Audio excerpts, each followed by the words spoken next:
नमस्कार, स्पोर्ट्स 9 में आप सभी का स्वागत है। मैं हूं शिवेंद्र, मेरे साथ हैं स्पोर्ट्स 9 की हमारी सहयोगी अंकिता।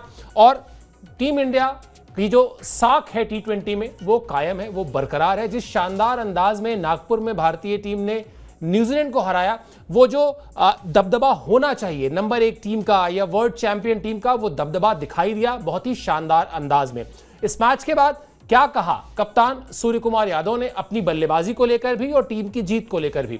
साथ ही साथ वो अभिषेक शर्मा, जिन्होंने पिछले 7 मैचेस से कोई हाफ सेंचुरी नहीं लगाई थी, उन्होंने भरपाई कर दी, एक ऐसी पारी खेली कि मजा आ गया। इसके अलावा फिनिशर क्या कर सकता है और फिनिशर क्यों जरूरी होता है लिमिटेड ओवर फॉर्मेट में, वो दिखाया रिंकू सिंह ने। इन सारी चीजों पर बातचीत करेंगे, लेकिन शुरुआत करते हैं सबसे पहले उस शानदार खबर से जो कल नागपुर के मैदान से आई। T20 सीरीज में भारत की धमाकेदार शुरुआत हुई। नागपुर T20 में न्यूजीलैंड को भारत ने 48 रन से हराया। भारत ने 239 रन का लक्ष्य दिया था कीवियों को और न्यूजीलैंड की टीम 20 ओवर में 190 रन ही बना पाई 7 विकेट के नुकसान पर। अब इस तरह 5 मैच की जो ये सीरीज है उसमें भारत को 1-0 की बढ़त मिल गई है, जो एक अच्छा साइन है, एक पॉजिटिव साइन है। और खासतौर पर तब जब कुछ ही दिनों बाद T20 वर्ल्ड कप शुरू होना हो, जब आप उस T20 फॉर्मेट के वर्ल्ड चैंपियन हो, तो आपसे जिस परफॉर्मेंस की उम्मीद की जाती है, जिस तरह की परफॉर्मेंस की उम्मीद की जाती है, वो परफॉर्मेंस देखने को मिला। Ankita, right from the ball 1 से लेकर वो जो न्यूजीलैंड की पारी की 20वें ओवर की जो आखिरी बॉल थी, वहां तक मैच पूरी तरीके से हर एक ओवर में, हर एक बॉल पर भारत के पक्ष में था। चाहे वो आप बल्लेबाजी में देख लें और चाहे फिर उसके बाद गेंदबाजी में देख लें। मैच को किस तरह से कंट्रोल करना चाहिए T20 फॉर्मेट में, भारत ने करके दिखाया। बिल्कुल करके दिखाया। हालांकि बहुत ही अच्छी यहाँ पर बल्लेबाजी अभिषेक की तरफ से देखने को मिली। फिर वहाँ पर जिस तरीके से फिनिशर का काम रिंकू का हुआ करता है, वही काम जो है किया उन्होंने। लेकिन हाँ, क्रीज पर जिस तरीके से बाकी प्लेयर्स को अपना समय बिताना चाहिए, अपना समय देना चाहिए, वहाँ पर वो क्रीज पर नहीं दे पाए। लेकिन हाँ, एक बड़ी जीत आई है जहाँ पर हम लगातार अपने शो में बात करते हैं भाई एक सलामी बल्लेबाज की क्या भूमिका होती है। वो भूमिका जो है वो अभिषेक ने बहुत ही बखूबी अदा की है। बाकी गलतियाँ जो है वो माफ़ करी जाएंगी, जो भी छोटी छोटी आपने गलतियाँ की है वो थोड़ी सी माफ़ कर दी जाएंगी, क्योंकि आपकी जीत वहां पर हो चुकी है। लेकिन जिस तरीके से फिलिप्स की बल्लेबाजी हो रही थी, वहां से थोड़ा सा मैच फंसता हुआ दिखाई दे रहा था। लेकिन आपको पता है कि आपके पास वरुण चक्रवर्ती जैसे स्पिनर जो कुछ भी कर सकते हैं, कमाल कर सकते हैं। तो ओवरऑल एक बढ़िया जीत आई है, जहां पर बल्लेबाजी इस बार तारीफ करनी बनती है अभिषेक शर्मा के। जिस तरीके से उन्होंने T20 फॉर्मेट को एक तरीके से रच गए हैं वो और मढ़ भी गए हैं। लेकिन यहाँ पर बाकी प्लेयर्स को भी ध्यान देना होगा। एक अच्छी जीत आई है और इस जीत के साथ भारतीय टीम का मनोबल भी बढ़ेगा। अगले मुकाबले में और भी बढ़िया प्रदर्शन करने की आवश्यकता होगी। बाकी प्लेयर्स को भी ध्यान देना होगा। ओवरऑल जीत आती है तो बाकी कमियां जो है वो छुप जाती है। लेकिन यहाँ पर एक अच्छी फाइट न्यूजीलैंड ने भी दी है। बिल्कुल। और जिस तरीके से न्यूजीलैंड की टीम ने जब यहाँ पर वनडे सीरीज में 2-1 से भारत को हराया, उससे पहले 3-0 से टेस्ट सीरीज में हराया था, तो एक नैरेटिव ये चल रहा था कि हाँ ठीक है, न्यूजीलैंड की टीम के पास बहुत सारी कामयाबी नहीं है भारत में, लेकिन जिस तरीके से जो कारनामा उन्होंने टेस्ट सीरीज में किया, या उसके बाद 37 साल बाद जो पहली बार वनडे सीरीज जीती, तो ये कारनामे करने के बाद न्यूजीलैंड ने एक नैरेटिव तो ये सेट किया ही था कि वो अच्छा परफॉर्मेंस करेगी। इस मैच में भी उसने किया, लेकिन भारतीय टीम कंफर्टेबल थी, इसमें कोई दो राय नहीं है। क्या हुआ, मैच कैसे चला, ये भी आपको बताते हैं, क्योंकि टॉस जो है वो न्यूजीलैंड की टीम के पक्ष में आया था, लेकिन उसने वहां पर पहले बल्लेबाजी का मौका दिया भारतीय टीम को। उस तरीके की शुरुआत नहीं हुई थी भारतीय टीम की, लेकिन उसके बाद अभिषेक शर्मा ने जिस तरीके का रंग दिखाया वो हम सब ने देखा। संजू सैमसन और ईशान किशन, हमने जैसा अभी कहा कि उस तरह की शुरुआत नहीं हुई थी, वो सस्ते में आउट हो गए। और उसके बाद अभिषेक शर्मा ने धुआंधार बल्लेबाजी की, 35 गेंद पर 84 रन बनाए, 8 छक्के लगाए, युवराज सिंह का रिकॉर्ड तोड़ दिया और उसके बाद प्लेयर ऑफ द मैच भी बने। अब ये खिलाड़ी खास है अंकिता, इसको अगर आप फ्री छोड़ दीजिए और आप उनको वो जो कहते हैं ना लाइसेंस टू किल, वो अगर आप उनको देकर भेज रहे हैं, वो ठीक है कि पिछले 7 मैचेस में उस तरह से बल्ला नहीं चला था, लेकिन जब वो बल्ला उनका चलता है तो वो ये इंश्योर करते हैं कि विरोधी टीम के लिए स्कोरबोर्ड पर इतने रन जोड़ दिए जाएं जो लगभग नामुमकिन से हो जाए। बिल्कुल। और देखिए शुरुआत से ही जो है वो अभिषेक बहुत ही बढ़िया प्रदर्शन करते हैं। वो पावर प्ले का सही तरीके से इस्तेमाल भी करते हैं। साथ ही साथ जो आपको चाहिए होता है, जो टीम को चाहिए होता है, वो बल्लेबाजी करती है। क्योंकि जब आपके विकेट्स गिर जाते हैं, जहां पर संजू आउट हो गए, फिर ईशान किशन का कमबैक जो वापसी हुई 2 साल के लंबे इंतजार के बाद, उनका बल्ला भी नहीं चला, तो कहीं ना कहीं प्रेशर थोड़ा सा क्रिएट होता है। लेकिन जिस तरीके से वो अपनी बल्लेबाजी में प्रेशर बिल्कुल नहीं लेते, और फिर जो पार्टनरशिप सूर्या के साथ एक अच्छी बल्लेबाजी, एक अच्छी साझेदारी, जहाँ पर सूर्या थोड़ा सा स्लो खेल रहे थे, और वो आपको पता है कि भाई अभिषेक शर्मा जो है वो अगर गियर बदल सकते हैं, और वो उन्होंने बदला भी है। शुरुआत में थोड़ा सा वो स्लो थे, लेकिन जिसके बाद पारी को बड़ी पारी में तब्दील करने की काबिलियत, मतलब 35 बॉल पे 84 रन बनाना T20 फॉर्मेट में बहुत ही मुश्किल होता है। चौकों से ज्यादा इन्होंने छक्कों में डील किया, तो ये दर्शाता है कि भाई अभिषेक जो है वो इन फॉर्म है। ठीक है, परफॉर्मेंस थोड़ी बहुत इधर उधर हो सकती है, लेकिन जिस तरीके से एक ओपनर की भूमिका होती है, एक सलामी बल्लेबाज की भूमिका होती है, वो भूमिका अभिषेक बहुत ही बखूबी अदा करते हैं। और यही आई थिंक टर्निंग पॉइंट भी मैच का था कि अभिषेक को आउट कर पाना अगर थोड़ा सा मुश्किल उनको हो रहा था, अगर अभिषेक थोड़ा सा जल्दी आउट हो जाते, क्योंकि 48 रनों से यहाँ पर भारतीय टीम को हार मिली है, अगर वही रन थोड़े बहुत कम हो जाते तो शायद मैच का थोड़ा सा अलग हो जाता, क्योंकि फिलिप्स बहुत ही अच्छी बल्लेबाजी कर रहे थे। डेरिल मिचेल इस बार जो है वो नंबर 6 पर बल्लेबाजी करने आते, आई थिंक वो नंबर 4 पर आते तो शायद मैच का थोड़ा सा अलग हो जाता। फिलहाल अभिषेक ने काफी बढ़िया किया, और T20 वर्ल्ड कप से पहले उनका चलना बहुत जरूरी था। पहली दफा वो वर्ल्ड कप भी खेल रहे होंगे, तो ये दर्शाता है कि भाई उसके पहले अगर आपका बल्ला चलता है, आप अच्छी फॉर्म में होते हैं, आपके रन्स निकलते हैं, तो कहीं ना कॉन्फिडेंस बढ़ता है। और ये जीत आई थिंक अभिषेक की बल्लेबाजी की वजह से आई थिंक भारतीय टीम को एक बड़ी जीत मिली है। बिल्कुल, और जब खास तौर पर आपके सामने संजू सैमसन का विकेट गिर जाए, उसके बाद ईशान किशन भी आउट हो जाएं, तो एक अपने शॉट्स को बैक करना बहुत ज़रूरी होता है, अपने आप पर भरोसा बनाए रखना बहुत ज़रूरी होता है। थोड़ी सी चिंताएं होती हैं कि कहीं अगर आउट हो गए तो फिर जो अभी 2 विकेट गिरे हैं, एक और विकेट गिर जाएगा और फिर खराब हो जाएगी शुरुआत। लेकिन इन सारी चिंताओं के बीच अगर आप अपने शॉट्स को बैक करें, अगर अपने मनोबल को बनाए रखें, तो फिर आप वो करते हैं जो अभिषेक शर्मा ने नागपुर में किया। क्या कहा उन्होंने, किस तरीके से वो अपनी बल्लेबाजी को डिफाइन करते हैं, ये भी आपको बताते हैं, उनका बयान आपको दिखाते हैं जो उन्होंने प्लेयर ऑफ द मैच बनने के बाद दिया। हमारे पास शुरू से ही योजना थी, हमने उस पर अमल किया।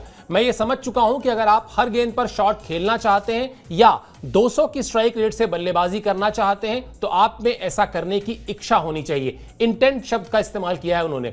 मैं पहले 6 ओवर में ज्यादा से ज्यादा रन जोड़ने की कोशिश करता हूं, मैं ताकत की बजाय टाइमिंग वाला बल्लेबाज हूं। अपने बल्लेबाजी के वीडियो देखने पर पता चलता है कि आपको कहां गेंदबाजी की जाती है, गेंदबाज आपको कहां गेंदबाजी करते हैं, यानी विरोधी टीम आपको किस तरीके से टारगेट करती है। कमाल की बल्लेबाजी जो की, और उसके साथ साथ जो उन्होंने ये कहा कि आपके अंदर इंटेंट होना चाहिए। अगर आप 200 की स्ट्राइक रेट से रन बनाना चाहते हैं तो आपके पास वो सोच होनी चाहिए, वो चाहत होनी चाहिए, वो इच्छा होनी चाहिए। और शायद यही वजह है कि इस वक्त जिस तरह का T20 फॉर्मेट है, और अभी खास तौर पर अब पूरी की पूरी ये सीरीज जो है वो वर्ल्ड कप के चश्मे से देखी जा रही है। वर्ल्ड कप में ये खिलाड़ी इन्हीं पिचों पर खेलने वाला है। अगर इस तरह की शुरुआत उन्होंने 3-4 मैचों में भी दिला दी, तो निश्चित तौर पर भारत वहां पर जो हॉट फेवरेट पहले से था वो और मजबूत होगा। बिल्कुल, क्योंकि देखिए ओडीआई फॉर्मेट में भी हमने देखा था कि भाई थोड़े बहुत रन्स अगर आपके बन जाते हैं, आप स्कोर बोर्ड पर अगर आपकी पहले बल्लेबाजी आती है, तो आप चाहते हैं कि भाई एक अच्छा खासा स्कोर बने। स्कोर बोर्ड पर जो प्रेशर वाला मैच होता है, वहां पर प्रेशर जो है वो विपक्षी टीम को थोड़ा सा क्रिएटिव वो क्रिएट भी हो रहा था। मतलब 239 रन इस विकेट पर, नागपुर के विकेट पर चेस कर पाना थोड़ा सा मुश्किल था। इतना हाई स्कोरिंग मुकाबला हमने पहले में शो में भी बात की थी कि भाई बहुत हाई स्कोरिंग मुकाबला नहीं होगा, लेकिन जिस तरीके से बल्लेबाजी हुई, और खासकर न्यूजीलैंड के खिलाफ T20 आई मैच में सबसे ज्यादा ये स्कोर भी रहा है भारतीय टीम का, तो कहीं ना कहीं उसमें बड़ा योगदान था अभिषेक का। और ये बहुत बड़ी बात होती है कि भाई अपनी सोच को थोड़ा सा एक तरीके से आप कैसे बदलते जब विकेट्स गिरते हैं, तो क्योंकि जब आप अच्छे खासे टच में होते हैं, शुरुआत काफी अच्छी मिलती है, क्योंकि संजू भी यहाँ पर चौके लगा चुके थे, तो ये था कि भाई बल्ला उनका खुल चुका है, शायद वो पार्टनरशिप बिल्ड हो सकती है उनके साथ। ईशान किशन ने भी चौका लगाया था 2 बैक टू बैक, तो ये था कि भाई क्या पता कि एक बड़ी पार्टनरशिप बिल्ड हो। लेकिन जब बैक टू बैक जल्दी से विकेट गिरते हैं, तो कहीं ना कहीं प्रेशर जो है एक प्लेयर को लेना पड़ता है। उस प्लेयर का नाम है अभिषेक शर्मा, उन्होंने वो करके दिखाया है, और एक बड़ी पारी उनके बल्ले से आई है। बहुत सारे रिकॉर्ड्स ब्रेक किए, लेकिन हाँ, उनका जो देखने का नजरिया है, सोच जो है वो बिल्कुल क्लियर है। जो इंटेंट की वो बात कर रहे हैं कि भाई वो उन्हें पता होता है, टाइमिंग की बजाय जो है वो मतलब तेज खेलने की बजाय वो टाइमिंग का इस्तेमाल करते हैं, समय को देखते हैं कि भाई कैसी वो गेंदबाजी कर रहे हैं, कैसे क्या कुछ विकेट्स यहाँ पर होने वाली है। तो आई थिंक अभिषेक की बल्लेबाजी कमाल की है, और आई थिंक वर्ल्ड कप से पहले उनका बल्ला चलना बहुत जरूरी था, क्योंकि बैक टू बैक जब आपके बल्ले नहीं चलते हैं, लगभग 7 पारियों से जो है वो हाफ सेंचुरी आपके बल्ले से नहीं आई, तो प्रेशर आपके अंदर भी होता है कि भाई क्यों बल्ला नहीं चल रहा है। सलामी बल्लेबाज के तौर पर आपकी बड़ी भूमिका होती है, जो आप पहले कर चुके हैं, तमाम सारी चीजें उपलब्धियां वो हासिल कर चुके हैं, लेकिन हाँ, बहुत बड़ा मौका है वर्ल्ड कप खेलने का, तो उससे पहले उनका बल्ला चलना बहुत इंपॉर्टेंट था, और इस मैच में करके दिखाया। उम्मीद करते इस पूरे सीरीज में उनका बल्ला चले, और जब शुरुआत अच्छी होती है तो आई थिंक हम लगातार बात करते कि भाई अंत भी अच्छा होता है आपका। बिल्कुल, अगर एक शब्द है हिंदी का निर्भीक, आप उसके कई पर्यायवाची भी हैं, वैसे तो निडर भी कहते हैं, उस तरह की बल्लेबाजी करते हैं। सिर्फ और सिर्फ जैसा वो कह भी रहे हैं कि वो उनका इंटेंट होता है कि वो 200 के स्ट्राइक रेट से रन बनाएं, यानी हर गेंद पर कम से कम 2 रन जोड़ें, और इसीलिए आप उनको देखते हैं तो मुश्किल परिस्थितियों में भी वो अपने शॉट्स को बैक करते हैं और इस तरह की शानदार पारियां खेलते हैं। निश्चित तौर पर एक बड़ा एसेट है भारतीय टीम के लिए जब भारतीय पिचों पर आप T20 वर्ल्ड कप कुछ ही दिनों बाद खेलेंगे। अच्छी राहत की बात एक ये भी रही कि कप्तान साहब जिन्होंने अपनी बाहें दोनों फैलाई हुई हैं, उनके बल्ले से भी रन निकले। पूरा का पूरा जो साल 2025 था जो अभी बीता है वो बड़ा खराब रहा था उनके बल्ले से, लेकिन यहां पर सूर्या का बल्ला भी रंग में दिखाई दिया। 22 गेंद पर उन्होंने 32 रन बनाए। अभी वो पूरी चमक नहीं दिखाई दिए, थोड़ा सा बादल थे सूरज के ऊपर, लेकिन वो बादल भी छटेंगे इस बात की उम्मीद है, क्योंकि जिस तरह से उन्होंने आत्मविश्वास दिखाया है और जो बातें अपनी बल्लेबाजी को लेकर कही हैं, जो हम आगे आपको दिखाएंगे भी, लेकिन वो दिखाई दिया। 4 चौके लगाए उन्होंने, 1 छक्का लगाया और इस तरह 22 गेंद पर 32 रन बनाए। इसके बाद रिंकू सिंह की बात कर लीजिए, जिस तरीके से उन्होंने 20 गेंद पर 44 रन जड़ दिए। और यही बात हम कह रहे थे कि वनडे में आपको एक फिनिशर चाहिए होता है, T20 में आपको एक फिनिशर चाहिए होता है, जो अगर किसी ने ऊपर टॉप ऑर्डर से अच्छी शुरुआत दी है तो फिर वो उस अच्छी शुरुआत को और आगे लेकर जाए। ऐसा ना हो कि शुरुआत तो बहुत अच्छी हो गई लेकिन बीच में मैच फंस गया, जो कई बार भारतीय टीम के साथ होता आया है। रिंकू सिंह ने करके दिखाया कि वो जो काम लगातार आईपीएल में करते आए हैं वो जब भारतीय टीम के लिए खेलते हैं तब भी वो करते हैं। 4 चौके लगाए उन्होंने और 3 छक्के भी उनकी बल्लेबाजी में शामिल थे। हार्दिक पांड्या ने भी 16 गेंद पे 25 रन का एक अहम योगदान दिया। देखा जाए तो आप ये कह सकते हैं कि संजू सैमसन और ईशान किशन को अगर आप छोड़ दें तो हर एक बल्लेबाज ने अपनी तरह से वो कंट्रीब्यूशन दिया, जिस कंट्रीब्यूशन से आप स्कोरबोर्ड पर 225 रनों के पार जा पाए। रिंकू सिंह की पारी अंकिता, जैसा मैंने कहा, जो उनका काम है फिनिशर का, उसमें अगर आप उनको कहें कि मैं 100 में 101 नंबर दे दूं तो वो दिया जा सकता है। बिल्कुल दिया जा सकता है, क्योंकि देखिए मतलब 13वें ओवर पे बल्लेबाजी करने आए थे, शिवम दुबे आउट हुए, उसके बाद नंबर 7 पर बल्लेबाजी करने आए और वहां से मैच को पकड़ना थोड़ा सा मुश्किल था, क्योंकि क्रीज पर कोई भी बल्लेबाज जो है वो ज्यादा देर तक टिक नहीं रहा था। लेकिन वहां से अभिषेक की जो बल्लेबाजी थी वो कहीं ना कहीं उनके लिए बहुत ही एक तरीके से थोड़ा सा, अगर प्रेशर वाला मैच होता है, बहुत सारा रन अगर आपको लगाना होता है तो निचले क्रम की बल्लेबाजी पर भी थोड़ा फोकस करना होता है। रिंकू ने वही किया, फोकस किया बिल्कुल। और एक तरफ से वो अर्शदीप से भी बातचीत कर रही थी कि भाई तुम स्ट्राइक एक रन ले सकते हो, स्ट्राइक मुझे दे सकते हो। तो आई थिंक वो बातचीत, और क्योंकि अक्षर पटेल के साथ भी जो बल्लेबाजी हुई बहुत ज्यादा देर तक वो भी नहीं टिक पाए, तो थोड़ा सा प्रेशर वाला मैच भी था कि वहां से कैसे रन्स जोड़े जाए, क्योंकि 48 रनों से अगर आपको हार मिली है तो निचले क्रम की बल्लेबाजी अगर थोड़ी सी कोलैप्स हो जाती है, अगर वहां से रन्स नहीं आते तो शायद मैच का रुख थोड़ा सा अलग हो जाता, पलट जाता पूरा गेम। लेकिन वहां पर रिंकू ने कमाल का प्रदर्शन किया। उन्हें मौका जब मिलता है तो मौके का बखूबी इस्तेमाल करते हैं, क्योंकि बहुत ज्यादा ओवर्स खेलने का मौका मिलता नहीं है। इस मैच में जो है वो जल्दी से जल्दी विकेट्स गिर रहे थे। 13वें ओवर पे बल्लेबाजी वो करने आए, वहां से उनके पास 7 ओवर का मैच था, वहां से अच्छे खासे रन्स वो बना सकते थे। और यही दर्शाता है कि भाई एक फिनिशर की भूमिका किस तरीके से मैच को पलटते हैं, वो आखिरी ओवर तक किस तरीके से जो है उनका स्ट्राइक रेट बदल जाता है, वो तमाम खासियत जो है वो रिंकू में है और उन्हें मौका मिला है। और खासकर अच्छी बात है कि प्लेइंग 11 में खेलने का मौका मिला, इस मौके का भरपूर इस्तेमाल किया है। तो एक तरीके से जब आपकी शुरुआत अच्छी हो जाती है, जब आपको पता है कि भाई आपने स्कोर बोर्ड पे अच्छे खासे रन्स लगा दिए थे, वहां से आपका जो कॉन्ट्रीब्यूशन था वो बिल्कुल अलग था। मतलब 20 पर 44 रन की पारी खेलना, नाबाद लौटना, ये बहुत बड़ी बात होती है हर प्लेयर के लिए, टीम के लिए। तो कहीं ना कहीं रिंकू सिंह ने अपनी जगह पक्की की है। वर्ल्ड कप उनके लिए बहुत ही एक तरीके से सुनहरा हो सकता है अगर यहाँ से वो अच्छी खासी बल्लेबाजी करें और इसी तरीके से बल्लेबाजी करें, क्योंकि फिनिशर की भूमिका यही होती है। बहुत ज्यादा ओवर्स उन्हें मिलते नहीं, लेकिन कितने भी ओवर्स मिले, अगर वहां से आप एक बढ़िया स्ट्राइक रेट के साथ बल्लेबाजी करेंगे तो आपकी जगह पक्की भी, और इस मैच में उन्होंने करके भी दिखाया। बिल्कुल, और कई बार मैं अपनी जो फेवरेट एक लाइन बोलता हूं कि खेल ज़रूर खेलना चाहिए किसी भी स्तर पर, चाहे आप इंडिया खेलें ना खेलें, वो तो बहुत बड़ी बात होती है, बहुत बड़ा अचीवमेंट होता है, लेकिन अपने मोहल्ले में, अपने पार्क में जाकर खेलिए। खेल बहुत कुछ सिखाता है। खेल सबसे पहले हारना सिखाता है। और रिंकू सिंह की बात जो हम कर रहे हैं, और वहां पर मैंने ये बात इसीलिए बताई कि सोचकर देखिए, रिंकू सिंह आईपीएल में एक सीजन में स्टार होते हैं, उसके बाद अगली सीजन में जब गौतम गंभीर कोलकाता की टीम के साथ आते हैं तो वो चूंकि सुनील नारायण से ओपन कराया जाता है उस सीजन में, इसलिए रिंकू सिंह का रोल उस तरीके से आता ही नहीं है। उसका नुकसान ये होता है कि वो भारतीय टीम से ड्रॉप हो जाते हैं क्योंकि उनकी परफॉर्मेंस ही नहीं दिखाई देती है। लेकिन उसके अंदर की जो भूख है, जो अपनी आग है, वो उसको बनाए रखना, बचाए रखना जरूरी होता है। और तभी इस तरह के खिलाड़ी जो हैं, जो बिल्कुल एक तरीके से छोटे छोटे शहरों से, बड़े हम्बल बैकग्राउंड से बड़ी सारी मेहनत करके आए हैं, वो उस आग को बचाए रखते हैं। जब मौका मिलता है तो फिर वो फायरवर्क दिखाते हैं, वो पटाखे दिखाते हैं, वो शोले दिखाते हैं जो उनके मैदान में नागपुर के रिंकू सिंह ने दिखाए। और निश्चित तौर पर जैसा अभी अंकिता भी कह रही थी कि T20 वर्ल्ड कप के लिहाज से वो जो एक फिनिशर आपको चाहिए, ये वो बल्लेबाज है अंकिता जो नेट्स में 3 से 4 गेंदों की प्रैक्टिस करते हैं कि अगर हमको सिर्फ 4 गेंदें मिली तो उसमें हम मैच में क्या कर सकते हैं, हमको अगर सिर्फ 3 गेंदें मिली तो हम मैच में कैसे परिवर्तन ला सकते हैं। यही मैच अगर भारतीय टीम, जो अंकिता ने कहा कि 200 के आसपास फिनिश करती, अगर रिंकू सिंह के वो रन्स नहीं आए होते तो शायद नतीजा कुछ और होता, लेकिन रिंकू सिंह ने, अभिषेक शर्मा ने जो मेहनत की थी उसको और आगे लेकर वो गए। यही फिनिशर का काम भी होता है। बरसों बरस तक ये काम युवराज सिंह ने भारतीय टीम के लिए किया था, इसीलिए उनको one of the best finisher कहा भी जाता है। चलिए न्यूजीलैंड की भी थोड़ी सी बात कर लेते हैं, क्योंकि न्यूजीलैंड की टीम ने इस पूरी सीरीज में अभी तक बहुत प्रभावित किया है।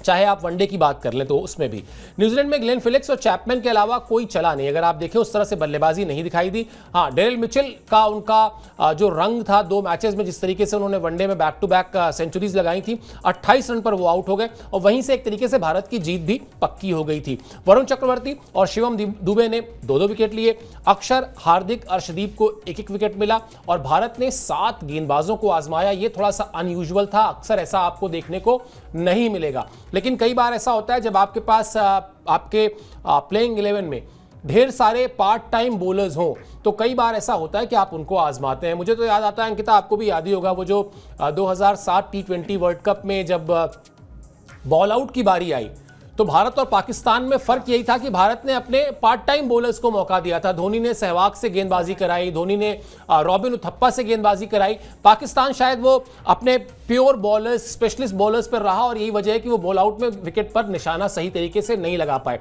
तो ये एक तरीके की लग्जरी है, मुझे लगता है कप्तान के तौर पर सूर्या के लिए, कि आपके प्लेइंग 11 में 7 खिलाड़ी ऐसे हैं जो आपको, और T20 में जहां 1 ओवर से भी काम हो सकता है, अगर आप अपने कप्तान के लिए 1 ओवर मनमाफिक डाल दें तो आप मैच पर असर डाल देते हैं। तो लग्जरी है, 7 खिलाड़ी हैं, आजमाइए जिसको जितनी गेंदबाजी करानी है। बिल्कुल। और देखिए वर्ल्ड कप से पहले आई थिंक आजमाना बहुत जरूरी होता है, क्योंकि जब आप जैसे छोटी टीम हो गई उसके खिलाफ अगर आपको गेंदबाजी करानी होगी तो आप एक रिलाई कर सकते हैं किसी भी प्लेयर पर, तो आई थिंक वो एक अच्छा कॉल हो सकता है। और यहाँ से अगर आपको विकेट्स मिल रही, क्योंकि आपको पता है कि भाई आपके जो बॉलर से कुछ भी कर सकते हैं, मतलब कोई भी प्लेयर आपकी विकेट्स ले सकता है। जहां पर अक्षर पटेल के फिंगर में जो है वो थोड़ी बहुत चोट लग गई थी, जिसके बाद अभिषेक ने 3 गेंदें फेंकी थी। तो आई थिंक यही चीजें होती है कि भाई थोड़ी थोड़ी चीजें अगर बट जाएंगी तो आई थिंक वो प्रेशर बाकी प्लेयर्स पर नहीं होगा। बुमराह को भले विकेट नहीं मिले, लेकिन हाँ, बुमराह जिस तरीके से इंपैक्ट डालते हैं शुरुआती ओवर्स में, जिस तरीके से विकेट्स लेते हैं, चटकाने का जो उनके अंदर एक अलग तरीके की एनर्जी है ना, वो कहीं ना कहीं बहुत ही अच्छी। बुमराह जब टीम में होते हैं तो कहीं ना कहीं टीम काफी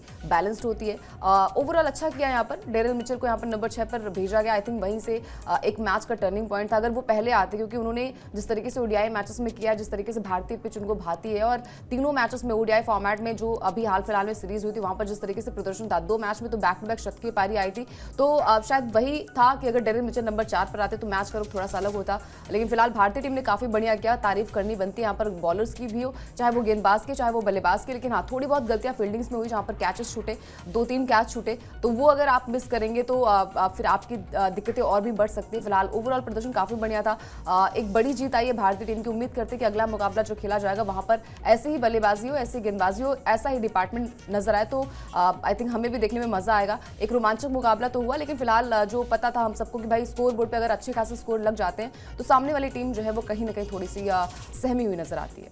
बिल्कुल। और पार्ट टाइम बॉलर्स का तो बड़ा दिलचस्प इतिहास रहा है भारत में, वो चाहे श्रीकांत की बात कर लें, सचिन तेंदुलकर की बात कर लें, सौरव गांगुली की बात कर लें, ये सब अपनी बाहों को घुमाते थे ज़रूरत पड़ने पर, और कई बार ऐसा होता था कि मैच में अपनी गेंदबाजी से जीत दिला देते थे। सचिन तेंदुलकर और सौरव गांगुली ने कई बार ऐसा किया है। और एक मैच अभी बात करते करते याद आ गया, फैसलाबाद में हम लोग बहुत चौंके थे जब 2006 में भारतीय टीम गई थी पाकिस्तान के दौरे पर अंकिता, तो वहाँ फैसलाबाद में टेस्ट मैच हो रहा था। बड़ा बोरिंग टेस्ट मैच हो चुका था, रन पे रन बने जा रहे थे, पाटा विकेट थी। अचानक प्रेस बॉक्स में नज़र गई, हम लोगों ने प्रेस बॉक्स से जब देखा तो धोनी बॉलिंग मार्क पर नजर आए। पहली बार इंटरनेशनल मैच में धोनी ने उसी मैच में गेंदबाजी की थी, विकेट कीपिंग छोड़ के अपने ग्लव्स देके राहुल द्रविड़ को आगे उन्होंने भी 1 ओवर फेंका था। उसके बाद तो खैर एक आध मैच में और उन्होंने गेंदबाजी की, लेकिन वो पहली बार फैसलाबाद टेस्ट मैच में धोनी ने गेंदबाजी की थी। चलिए, सूर्या की बात हो रही थी और हमने कहा था कि बताएंगे आपको कि अपनी बल्लेबाजी को लेकर उन्होंने क्या कहा है, क्योंकि पिछला साल बहुत खराब था और इस साल उनसे बहुत उम्मीदें हैं, खासतौर पर T20 वर्ल्ड कप के लिहाज से, क्योंकि उनके साथ वो एक इमेज चलती है कि वो 360 डिग्री बल्लेबाज हैं इस फॉर्मेट के, और लंबे समय तक आईसीसी की रैंकिंग में नंबर 1 बल्लेबाज भी रहे हैं T20 फॉर्मेट में। तो वो जो 2 बड़ी इमेज है उनकी, उसको वो किस तरीके से यहां पर दिखा पाते हैं, ये साल उनके लिए बड़ा क्रूशियल रहने वाला है। क्या कहा उन्होंने वो आपकी स्क्रीन पर है। हमेशा हमारे लिए हमेशा अच्छा रहता है कि हम पहले बल्लेबाजी करें, स्कोर बोर्ड पर रन जोड़ें और फिर उसके बावजूद उस स्कोर को डिफेंड करें। सभी बल्लेबाजों ने अपने रोल को अच्छी तरह निभाया। मुझे बल्लेबाजी करने में मजा आया। मैं नेट्स में अच्छी बल्लेबाजी कर रहा हूं, उसी को मैच में लेकर आने की जरूरत थी, जिसके लिए मैं अपने खेलने के तरीके को नहीं बदलना चाहता। पिछले 2-3 हफ्ते से मैं अच्छी बल्लेबाजी कर रहा हूं। अभिषेक ने शानदार बल्लेबाजी की। जिस तरह वो मैच की तैयारी करता है उसे देखना शानदार है। तो अपने प्लेयर ऑफ द मैच की तारीफ करना और साथ ही साथ ये भी बता देना कि मैं जैसे बल्लेबाजी करता हूं वैसे ही करूंगा। ये ठीक है कि 2025 में रन उस तरह से नहीं आए हैं, लेकिन इसका कतई ये मतलब नहीं है कि मैं अपने अप्रोच को बदलूं। अच्छी बात है, अगर आप अपने आप को बैक करेंगे तो निश्चित तौर पर यह 2026 आपका होगा और उसमें वर्ल्ड कप बड़ा एक मतलब कह सकते हैं बड़ा एक मुकाम है जिसको आपको हासिल करना है। बिल्कुल। और देखिए मतलब सूर्य कुमार यादव बहुत सारे टैग इनको दिए गए, लेकिन हाँ जिस तरीके से 2025 रहा है, आई थिंक उन्होंने भी उस मुद्दे पर बात की थी। उन्होंने कहा था कि भाई वो अच्छी बल्लेबाजी करेंगे और वो कम बैक करेंगे, और आई थिंक यही उनका कम बैक था। शुरुआत थोड़ी सी धीमी थी, मतलब आई थिंक सूर्या से उम्मीद होती कि भाई वो 50 से ऊपर जब स्कोर लगाएंगे तभी मजा आएगा, लेकिन फिलहाल टीम को जो आवश्यकता होती है, क्योंकि ऊपर से जो है वो अभिषेक ने वो काम कर दिया था, एक बढ़िया शुरुआत मिल गई थी। और आई थिंक वही एक तरीके से दिमाग में भी सूर्या के था कि भाई उनका भी बल्ला नहीं चल रहा है, तो थोड़ा सा स्लो बल्लेबाजी हो जाए, स्कोर बोर्ड पे अच्छे खासे रन लग जाए और उनके भी स्कोर थोड़े से अच्छे खासे हो जाए। 32 रन की पारी खेली, अच्छी पारी थी, बहुत बड़ी पारी तो नहीं थी, लेकिन फिलहाल शुरुआत अच्छी हुई उनकी, क्योंकि 2025 उनके लिए बहुत ही खराब रहा था, जहां पर डबल डिजिट का आंकड़ा भी वो क्रॉस करने में बहुत ही ज्यादा उन्हें मेहनत करनी पड़ रही थी। तो फिलहाल एक अच्छी शुरुआत उनके लिए, और उन्होंने ये भी कहा कि भाई वो जो अप्रोच है वो नहीं बदलेंगे, जो भी उनके स्टाइल थी, जो भी जैसे वो बल्लेबाजी करते थे, आई थिंक वो बदलना भी नहीं चाहिए उनको। थोड़ी बहुत बदलाव अपनी सोच में कर सकते हैं, लेकिन हाँ अप्रोच अगर आपकी थोड़ी सी इधर उधर हो सकती है तो आई थिंक उसके लिए आप जो है वो अपनी बल्लेबाजी पर काम करते हो। और आई थिंक सूर्य कुमार यादव ने जिस तरीके से तारीफ की अभिषेक शर्मा की, दुनिया तारीफ कर रही, जिस तरीके से वो क्रिकेट खेलते हैं, जिस तरीके से मैच में आगे बढ़ते हैं, वही सोच वही अप्रोच होनी चाहिए T20 फॉर्मेट में। और अभिषेक ने भी यही कहा कि शुरुआती की जो 6 ओवर्स हैं उस पर वो फोकस करते हैं कि भाई पावर प्ले का किस तरीके से इस्तेमाल करना चाहिए। और अभिषेक शर्मा मतलब IPL में जैसा किया था, टीम इंडिया में आते ही उन्होंने धुआंधार बल्लेबाजी की थी और वो दर्शाया था कि भाई उनकी सोच बिल्कुल T20 फॉर्मेट में जैसा खेला जाना चाहिए, स्ट्राइक रेट जैसी होनी चाहिए, 200 के पार होनी चाहिए, वैसा उन्होंने किया। और बाकी प्लेयर्स ने भी काफी बढ़िया किया। तो ओवरऑल अगर जीत आती है तो तारीफ सबकी बनती है, एक हार जो है वो आई थिंक आपके लिए जो है वो एक तरीके से बैकफायर कर सकती है। फिलहाल भारतीय टीम काफी बढ़िया अच्छा कर रही है। अगले मुकाबले में सूर्या से उम्मीद होगी कि भाई ये पारी और बड़ी पारी में तब्दील हो तो मजा आ जाए। बिल्कुल, वो उम्मीद उनसे इसीलिए होगी क्योंकि टीम के कप्तान भी हैं। पिछला साल बल्लेबाजी में अच्छा नहीं रहा, कप्तानी में बहुत अच्छा रहा है। और ये सीरीज़ इसलिए भी बहुत इंपॉर्टेंट है क्योंकि अमूमन यही होता है, अगर आप अपने घर में कोई बड़ा टूर्नामेंट खेल रहे हैं ICC का, तो आपको फेवरेट माना जाता है। उस पर से भी अगर आप उस फॉर्मेट के वर्ल्ड चैंपियन हो तो आपको फिर हॉट फेवरेट माना जाता है, लेकिन उसके लिए ज़रूरी है कि कप्तान साहब जो है उनका बल्ला भी चले। शुरुआत अच्छी हो गई है। अब सबसे पहले आपको इस सीरीज़ को एक बड़े मार्जिन से जीतना है ताकि आप वर्ल्ड कप में पूरे उस आत्मविश्वास के साथ जाएं जो जरूरी होता है। और फिर उसके बाद तो जो मतलब करोड़ों क्रिकेट फैंस की चाहत है वो तो आप जानते ही हैं कि ICC की ट्रॉफी आए, इससे अच्छा और क्या हो सकता है। चलिए, हमारी नजर रहेगी भारतीय टीम के ट्रैवल प्लान पर, भारतीय टीम की जो अगले मैच को लेकर तैयारियां हैं उसको लेकर जितने भी अपडेट होंगे वो आप तक पहुंचाएंगे। आपसे रिक्वेस्ट बस इतनी है, स्पोर्ट्स 9 को सब्सक्राइब जरूर कर लीजिए। अभी के लिए आपने समय निकाला, आप इस शो से जुड़े, मेरी तरफ से, अंकिता की तरफ से बहुत बहुत शुक्रिया और आभार।